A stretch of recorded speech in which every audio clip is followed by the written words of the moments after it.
Never before offer national highway పై ఆకర్షణీయమైన commercial plots గజం కేవలం 5,999 రూపాయలకే. Telugu film industry employees federation వేతనాల పెంపు విషయంగా 15 రోజుల నుంచి మా నిరసన తెలియజేస్తున్నాం. ఆ నిరసన మీ అందరికి కూడా తెలుసు, మా వేతనాలు 30% పెంచాలనేది. దానికి వివిధ రకాలుగా ఛాంబర్లో చాలా రోజుల నుంచి చర్చల పేరుతో పిలుస్తున్నారు, ఆచరణ సాధ్యంగానే కండిషన్లు పెడుతున్నారు. దాని మీద సరే మీరు కండిషన్లు ఒప్పుకోవాలంటే మాకు ఎంత పర్సెంటేజ్ పెంచుతారని చెప్పేసి మేము క్లారిటీగా ఉన్నా కానీ వారు ఆ క్లారిటీగా చెప్పకుండా మళ్ళీ దాటవేత కార్యక్రమం చేస్తున్న విషయం మీ అందరికీ కూడా తెలుసు. అంతిమంగా ఈరోజు మెగాస్టార్ చిరంజీవి గారు ఈ కార్మికులకి 15 రోజుల నుంచి జరుగుతుంది, అసలు ఎందుకు జరుగుతుంది, అసలు ఏంటి ఇక్కడ లోపం ఎక్కడ జరుగుతుంది అని వారు ఈరోజు మా అందరినీ, మా 72 మందిని, ఆ 24 సంఘాల నుంచి 72 మందిని ఆహ్వానించడం జరిగింది. వారు ఈ 2 గంటల సేపు కూడా అసలు మీ కష్టాలు ఏంటి అని ప్రతి ఒక్క యూనియన్ నుంచి, ప్రతి ఒక్క యూనియన్ సభ్యుల నుంచి వారి యొక్క వివరణ అంతా పూర్తిగా తెలుసుకున్న తర్వాత వారు ఒకటే చెప్పడం జరిగింది, ఏది ఏమైనా అటు నిర్మాత బాగుండాలి, కార్మికులు బాగుండాలి, మీ సమస్యలన్నిటికీ కూడా వెంటనే ఒక 2 రోజుల్లో మనం పరిష్కరించే విధంగా ఏ విధంగా అయితే మీకు న్యాయం జరుగుతుందని మమ్మల్ని అన్ని వారు వివరంగా అడిగిన పిదప మేము అంతా క్లారిటీగా చెప్పడం జరిగింది. సరే ఇలా మాకు వేతనాల పెంపు విషయంలో మేము ఇప్పుడు క్లారిటీగా ఉన్నాము, కానీ మా మీద చాలా నిందలు వేస్తూ ఉన్నారు, మేము అడిగిన దాంట్లో న్యాయం ఉంది అని మేము వారికి పూర్తిగా వివరించడం జరిగింది. కానీ వారికి వివిధ రకాలుగా వారి సమస్యలు వారు చెప్పారు, నిర్మాతలు కానీ ఇంక నిన్న మొన్న వచ్చిన వారందరూ కూడా మా సమస్యలు కూడా ఈరోజు చెప్పాం కాబట్టి వారు కూడా రేపు కానీ ఎల్లుండి కానీ ఈ సమస్య పరిష్కరిస్తామని చెప్పడం జరిగింది. వారు కూడా సేమ్ కండిషన్ల గురించి పూర్తిగా మాట్లాడారు. మేము కూడా కండిషన్ల గురించి ఒక ఫ్లెక్సిబిలిటీగా ఎలా ఉండాలి ఏంటి అనేది క్లారిటీగా మాట్లాడాం. ఏదేమైనా మనందరం కూడా కుటుంబం, ఆ కుటుంబం అనేది మన ఛాంబర్ సమక్షంలో మేమందరం కూడా ఉన్నాం కాబట్టి మేము ఒక సయోధ్యగా వెళ్ళడానికి మాకు కూడా కొన్ని సూచనలు చేయమని చెప్పడం జరిగింది.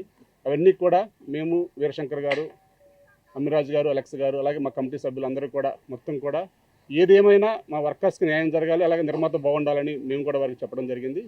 ఏదైనా రేపు కానీ ఎల్లుండి కానీ ఈ సమస్యకి పరిష్కారం ఇక్కడ దొరుకుతుందని మేము ఆశిస్తున్నాం. యాక్చువల్లీ మా సమస్య ఏదైతే ఉందో కండిషన్లు, వాళ్ళు ఏదైతే 2 కండిషన్లు ఒప్పుకోవట్లేదు అని వారు అన్నారో ఆ 2 కండిషన్ల గురించి వాళ్ళు క్లారిటీగా మాకు జరుగుతున్న అన్యాయం ఏంటి, ఆ కండిషన్లు ఒప్పుకుంటే మాకు జరిగే అన్యాయం ఏంటని వారికి పూర్తిగా వివరించడం జరిగింది. సరే సండేల గురించి మేము ఆలోచిస్తామని కూడా చెప్పాము. సండే వాళ్ళు ఏదైతే అడిగారో 3 సండేలు మాకు కావాలి అని, ఆ 3 సండేల్లో మేము కొన్ని వెసులుబాటు ఇవ్వడం జరిగింది. అది కూడా మేము రేపు అంతిమంగా రేపు ఒక మీటింగ్ పెట్టుకున్నామండి. మేము వర్కర్స్ అందరం కూడా ఒక బహిరంగ సమావేశం లాగా పెట్టుకున్నాం. 24 యూనియన్ల సర్వసభ్య సమావేశం లాగా అందరం కూడా ఒక దగ్గర కలిసి ఈ కండిషన్ల గురించి వారందరూ కూడా మా సభ్యులందరికీ ఎక్స్ప్లెయిన్ చేస్తామని చెప్పాము. కంపల్సరీ పెట్టుకోండి, పెట్టాలి కూడా, అందరికి కూడా తెలియాలని కూడా వారు చెప్పారు. కాబట్టి ఏదైతే వాళ్ళు సండేలు అన్నారో సండేలకు మేము ఫ్లెక్సిబిలిటీ ఇస్తామని చెప్పాము. ఆ ఫ్లెక్సిబిలిటీ కూడా రేపు సభ్యులతో మాట్లాడి వచ్చిన తర్వాత చెప్తామని చెప్పాము. అలాగే 9 to 9 కాల్ షీట్ గురించి పూర్తిగా మాకు దానివల్ల ఎలా లాస్ అవుతుంది, ఎలా కొన్ని యూనియన్లకు బెనిఫిట్ అవుతుంది, అసలు బెనిఫిట్ కాని యూనియన్లు ఏంటి అనేది కూడా క్లారిటీగా మేము అంతిమంగా ఒకటే చెప్పాము. మాకు దానివల్ల ఎంత లాస్ అవుతాము, దానివల్ల ఏంటి, ఆ లాస్కు సంబంధించిన బెనిఫిట్ ఏంటి అన్నీ కూడా క్లారిటీగా వారికి వివరించడం జరిగింది. ఏదేమైనా మా కష్టాన్నంతా కూడా ఈరోజు చాలా కూలంకుషంగా 2 గంటల సేపు ప్రతి ఒక్క యూనియన్లో జరుగుతున్న సమస్యలు ఏంటి, మా మీద పడ్డ నిందలేంటి, మమ్మల్ని ఏ విధంగా కార్డుల విషయంలో కానీ ఇంకా వివిధ రకాల అంశాల్లో ఈ మధ్యకాలంలో వచ్చిన ప్రతి ఒక్క అంశాన్ని కూడా వారు లేవనెత్తారు. ప్రతి దానికి కూడా మేము కూలంకుషంగా వారికి వివరించడం జరిగింది. అంతిమంగా రేపు పబ్లిక్ అందరికి చెప్పిన తర్వాత మరలా ఒక 5గురిని రమ్మని చెప్పారు. మా సైడ్ నుంచి ఒక 5గురు, వాళ్ళ సైడ్ నుంచి ఒక 5గురు వస్తాం, మేము పిలుస్తాను. అంతిమంగా సమస్య పరిష్కారం చేద్దాం. ఏదున్నా మన ఛాంబరు, కౌన్సిల్ మనందరం కూడా కలిసికట్టుగా పనిచేసుకోవాలి. ఏదున్నా నా దాకా వచ్చి మీరు సమస్య ఇప్పుడు వివరించడానికి ఎప్పుడైనా సరే నా డోర్లు తెరిచే ఉంటాయి అని వారు చాలా, అసలు ఈరోజు చాలా ఆనందంగా ఉంది. ఎందుకంటే వివరంగా ప్రతి ఒక్క యూనియన్లో ఏం జరుగుతుంది, అసలు ఎక్కడ ప్రాబ్లం ఉందనేది వారు అడగడం మా అందరికి కూడా చాలా సంతోషకరంగా ఉంది. జనరల్ మా నిరసన ప్లస్ మా జనరల్ అన్ని సమస్యలు మా పబ్లిక్కి వివరించడానికి అక్కడ ఏదైతే ఈ 2 కండిషన్లు ఉన్నాయో ఆదివారాలు కానీ, అలాగే ఏదైతే 9 to 9 కాల్ షీట్ అని వారు అంటున్నారో ఆ 9 to 9 కాల్ షీట్ కూడా సభ్యులందరికీ చెప్పి అక్కడ వారి నిర్మాతల గురించి, వారి సమస్యల గురించి కూడా చెప్పారు. ఆ సమస్యలన్నీ కూడా మేము అక్కడ అందరికీ వివరించి, మా సభ్యులందరికీ వివరించి ఆ తదుపరి మేము ఇక్కడ వచ్చి వారి సభ్యుల యొక్క నిర్ణయాన్ని మీకు తెలియజేస్తామని చెప్పాం. దానికి కూడా వారు ఆమోదం తెలపడం జరిగింది. ఏదేమైనా సమస్య త్వరగా పరిష్కారం కావాలని మేము కూడా ఆశిస్తున్నాం. ఇప్పుడే ఛాంబర్ నుంచి కూడా పిలుపు వచ్చింది, మేము మాట్లాడుతున్నాం ఛాంబర్లో, మీరు కూడా ఛాంబర్కి రావాలని చెప్పారు. కాబట్టి ఏదైనా మరి రేపు మా తరపున అయితే మా నిరసన కంపల్సరీ, ఆ నిరసన అనకుండానే మా సర్వసభ్య సమావేశం లాగా అందరం కూడా ఒక ఐక్య వేదిక లాగా ఏర్పడి మా యొక్క మాకు జరుగుతున్న అన్యాయాన్ని కానీ మాకు జరగవలసిన న్యాయాలు కానీ అన్నీ కూడా అక్కడ కూలంకుషంగా సభ్యుల సమక్షంలో చర్చించి నిరసన ఏదైతే 15 రోజుల నుంచి చేస్తున్నామో దానికి ఒక కన్క్లూజన్గా సభ్యులకు కూడా వివరించాలి అని మేము ఆల్రెడీ పెట్టుకోవడం జరిగిందని చెప్పాము. దానికి సభ్యులకు వివరించాలి, అది మంచి పనే, మీరు చేస్తుంది కూడా మంచి పని, కాబట్టి అది చేయండి తప్పనిసరిగా. సభ్యులందరూ వివరించండి. ఆ 2 పాయింట్ల మీద మాకు సభ్యుల్లో ఉన్న క్లారిటీ కోసం అని చెప్పి రేపు పెట్టుకోవడం జరుగుతుంది. ఆ క్లారిటీ వచ్చిన తర్వాత తదుపరి రేపు ఈవినింగ్ కానీ ఎల్లుండి కానీ మళ్ళీ ఇక్కడికి పిలుస్తా అని చెప్పారు. నిర్మాతల్ని, ఛాంబర్ని, భరతభూషణ్ గారిని, ఛాంబర్ పెద్దలను అందరినీ పిలుస్తా అని చెప్పారు. నిరసన కాదు, మేము క్లారిటీ చెప్పామండి.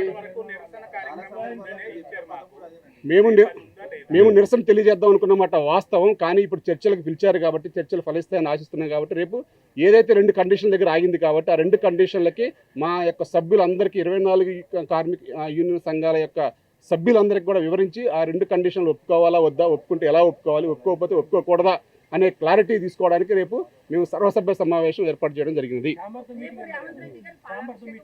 ఉందండి రేపు. అలాగే ఆ ప్రభుత్వం చేపడుతున్న కార్యక్రమాలు, అట్లాగే మా యొక్క బాధలు కూడా ప్రభుత్వం దృష్టికి తీసుకెళ్ళడానికి రేపు సీఎం గారికి కూడా మేము పాలాభిషేకం చేసి మా యొక్క బాధలు కూడా వారి దృష్టికి తీసుకెళ్ళడానికి మా ప్రయత్నం రేపు చేస్తున్నాం. మాకు రేపు వేతనాలు వస్తాయని మేము భావిస్తున్నాం. ఏదైతే మేము అడిగామో చాలా ఫ్లెక్సిబిలిటీగా, చాలా ఆశాజనకంగానే ఉంది. ఛాంబర్ వారితో మాట్లాడి చెప్తా అని చెప్పారు. కంపల్సరీగా మేము అడిగిన వేతనాలు మాకు కంపల్సరీ వస్తాయని మేము భావిస్తున్నాం. ఆ 3 యూనియన్లో కూడా అంతర్భాగమే, కంపల్సరీ వారికి కూడా న్యాయం చేయాలని చెప్పి చిరంజీవి గారు చెప్పడం జరిగింది. అది చాలా హర్షణీయం. ఎందుకంటే అట్లా ఆ విడగొట్టడం కరెక్ట్ కాదు. వారి పర్సెంటేజ్లో ఏమైనా మార్పులు ఉంటే కనుక కూర్చొని మాట్లాడాలి తప్ప వారి ముగ్గురికి పెంచమంటాం కరెక్ట్ కాదు. అది నేను మాట్లాడతాను చెప్పారు. తప్పనిసరిగా వారి ముగ్గురికి కూడా పెరుగుతాయి వేతనాలు. ఇంకా ఇప్పుడు మమ్మల్ని రమ్మన్నారు. ఇప్పుడు ఫోన్లో మాట్లాడతారు, ఎప్పుడు అనేది సమయం చెప్తారు వాళ్ళు. కానీ రేపైతే మాత్రం మాకు కార్యక్రమం ఉందని చెప్పాము. వారు కూడా పెట్టుకోమని చెప్పారు. సుమన్ టీవీలో మీ పర్సనల్ అండ్ బిజినెస్ ప్రమోషన్స్ కోసం కింది నెంబర్కి కాంటాక్ట్ చేయండి.